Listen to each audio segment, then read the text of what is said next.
Hey guys, I am back and today I am going to be going through and having you guys give me input on what palette I should pan in 2024. So if you aren't aware, I did a community tab post where I asked what project pans, or I did two community tab posts, but I was like, what project pans does everyone want to see in 2024? And Pan That Palette was ranked really high. So we're going to be going forward with that. I have 5 palettes in front of me today, and the goals for the 5 palettes are slightly different, but I have a plan. So let's hop straight into this and talk about the palettes. So I have 3 palettes where my goal would be to hit pan in almost every shadow, and a couple of 2 palettes where the goal would be to finish up the palette, or to finish up as much as I possibly could. As many of you know, I have had some medium successful years with Pan That palette. So in 2020, I panned the Tarte Tartist Pro To Go palette, and I finished up 1 shade, hit pan in 4 shades, and had 1 shade that I did not even hit pan on. And then for this year, I'm panning my Smashbox Cover Shot Matte palette, and I'm not going to open this one because I do want you guys to go watch my finale that'll be coming up in a couple of weeks. But spoiler alert, I have not used up the entire palette. So the goal of using up an entire palette has not always been super successful.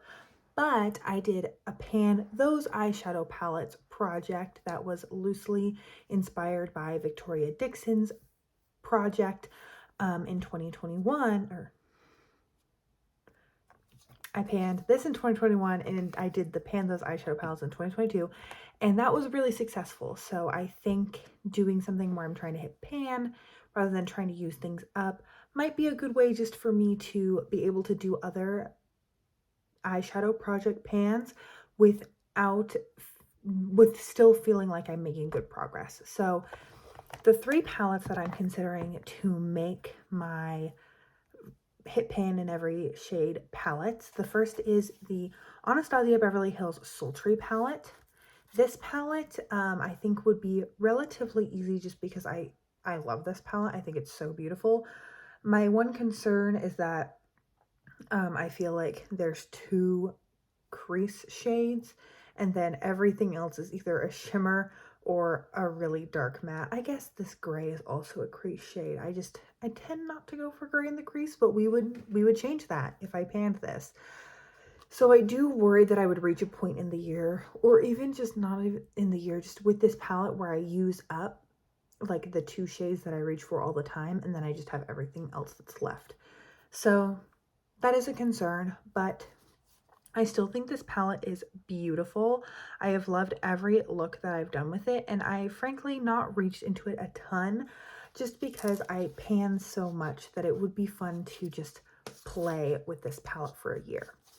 And then the next palette is the exact same reasoning. It's my Anastasia Beverly Hills Soft Glam palette. Also a beautiful color story, but much more mattes than shimmers. Whereas Sultry, I feel like, is either half shimmer or mostly shimmer. This one is mostly mattes. The one qualm I have about this is that it's all warm tones, and I do like cool toned shadows. So I do worry that I would get a little bit burnt out, but that's where Pan Those Eyeshadows and other projects may come in to help supplement this. And there are some like rosy tones in here that I could use to help cool things down when I'm tired of the warm browns. So that is my second option. This is another palette that I've loved every look I've done with it. I just feel like I haven't played with it a ton. Then my third option for a palette that I would want to hit pan in every shade is my Huda Beauty Rose Gold Remastered. This I had in Roulette Pan Collab when I first started my channel in 2020, and I hit pan on 2 shades, and honestly, I have not reached for it a ton since then. One pro for picking this palette is these shimmers are, like, at one point were very moussey, and while they're still beautiful, I would no longer describe all of them as moussey. I was very tempted to pan this palette this year, but I didn't think I was actually going to be able to use it up. And so that kind of scared me out of it. And now looking back, I wasn't able to use up this teeny tiny palette. So I don't think it's reasonable to expect me to use this all up. But if I could hit pan on every shade, I would feel like this palette has gotten a ton of use. And also this one is getting a little bit older in my collection. And this was something that I did purchase with my own money. It wasn't a gift. It wasn't something someone was getting rid of and gave to me. So I do feel a little bit stronger, like I want to get my money's worth out of it, because I was babysitting when I bought this. Like I bought this with like 7 hours of babysitting money or whatever it was at the time. So that is this palette.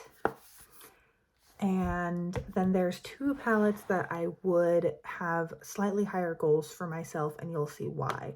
So the first one is my Natasha Denona Mini Star palette, and this one's just so little, but this is another palette that I spent my own money on, I bought for myself, and I just think it's really pretty, but I think I just forget about it really easily in my collection.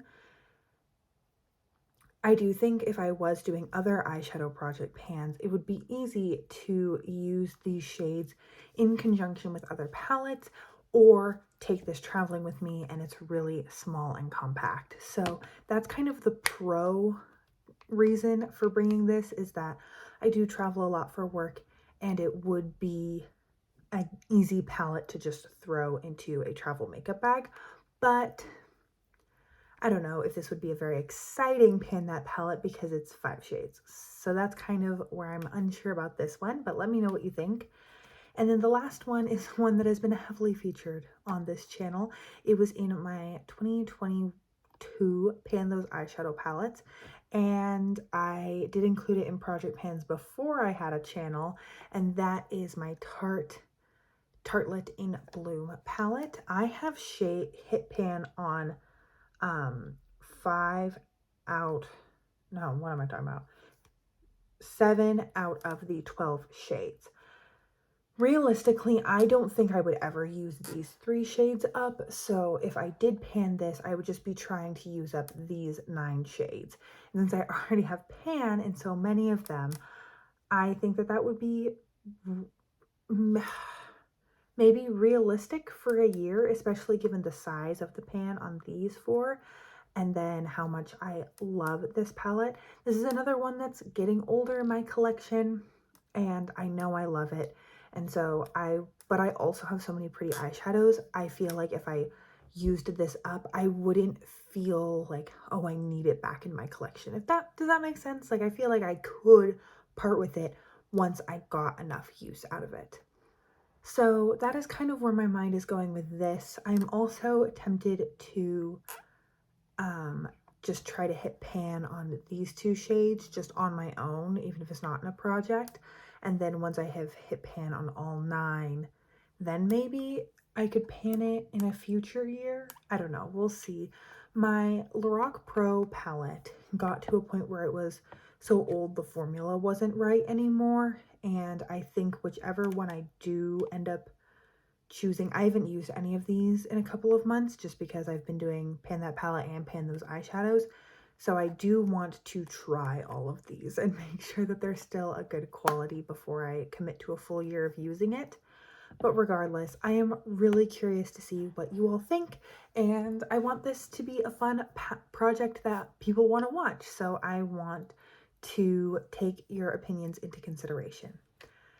So without further ado, I hope you enjoyed today's video. Please let me know what you think down below. And other than that, I hope you're having an incredible, awesome day wherever you are, and that I get to see you in a future video.